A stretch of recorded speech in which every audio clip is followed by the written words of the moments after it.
Fost id-disgwit fil-familji huma l-ulied li jbagħtu l-aktar. Għalhekk, l-għaqda Happy Parenting Malta for Happier Children Assocation qed taħdem biex tqajjem aktar għarfier dwar dan, kif kien spjegat f'laqgħa li din kellha mal-iSpeaker tal-Parlament Anġlu Farrugia.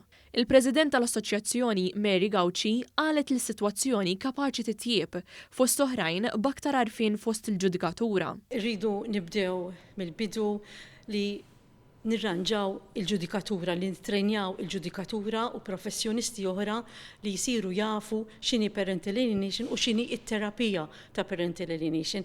Imbagħad minn hemm awtomatikament il-qorti torna t-terapija għax l-ebda aljenatur ma ħajammetti li għandu xi diffikultà jew xi ħaġa, allura tkun il-qorti li tmexxi dil-biċċa xogħol imbagħad awtomatikament isir il-fejqan.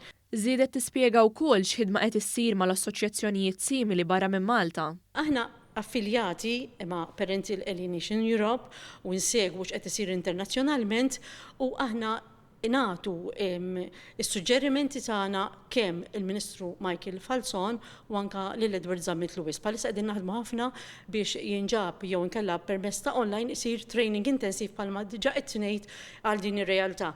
L-Speaker Anġlu Farrugia faħħar il-ħidma tal-Assoċjazzjoni u żied jgħid li l-Parlament għandu d-dover li jaħdem ma' qdiet mhux governattivi biex tkompli titjieb il-leġiżlazzjoni ta' pajjiżna.